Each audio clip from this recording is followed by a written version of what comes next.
The eZee Sprint Alfine Plus. We're going to go through how to use it. You turn this bike on with the ignition key.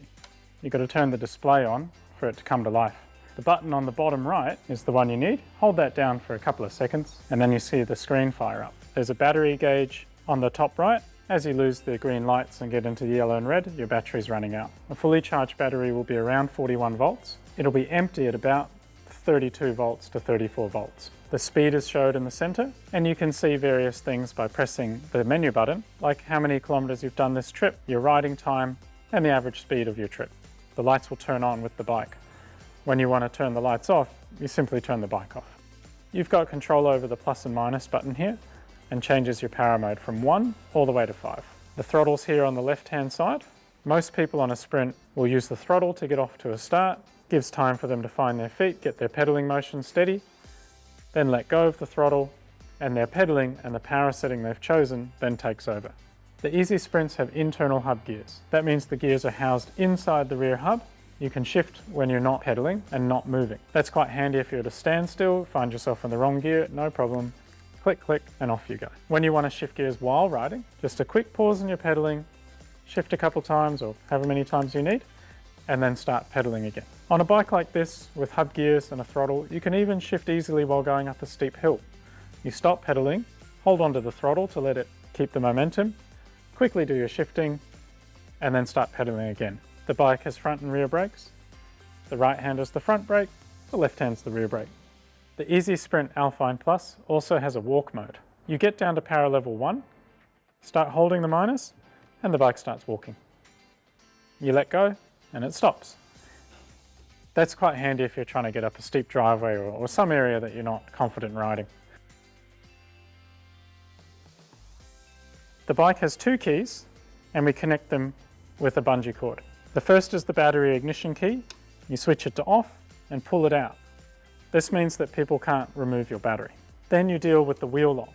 You turn the key clockwise as far as it'll go. While you're still holding it, your other hand pushes down the bolt. It goes all the way in, and then the key can return to its neutral position or the rest position and pull it out. You've got your keys, the wheel's locked, and the battery's locked in.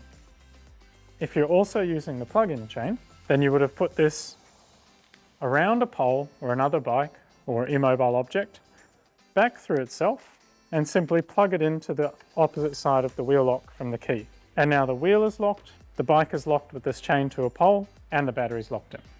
To unlock your bike again, simply put in the key, turn it, the wheel lock will snap up, and you'll be able to pull out the chain. This flips over back to this side, the key goes into the ignition, and turn to the on position, which gets you back to the starting sequence with the screen.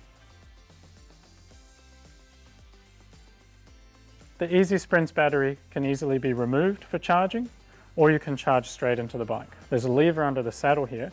Push that and it pops up. The key goes to off and then passed off all the way to open. You have to push in and keep turning counterclockwise. Now the battery's unlocked, you pull it out.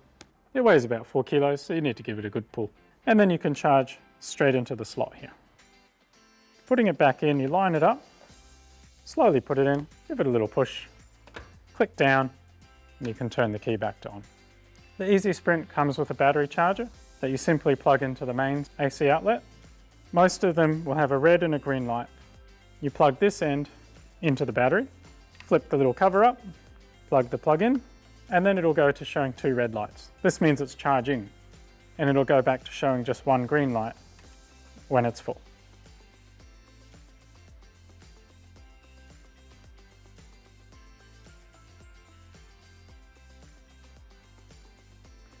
The eZee Sprint is compatible with the Yepp Maxi Easyfit child seats.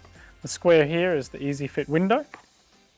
Pop the seat on, tilt it forward a little. Then the wedge-shaped thing can sit in there, pull it back, and rotating the handle clockwise tightens it up. You should also use this strap around the seat and back into itself.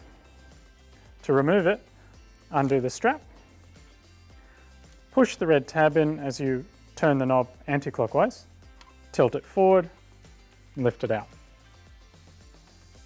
You might be using an Ortlieb pannier bag or similar with the eZee Sprint. This can fit behind the child seat by squeezing in under there.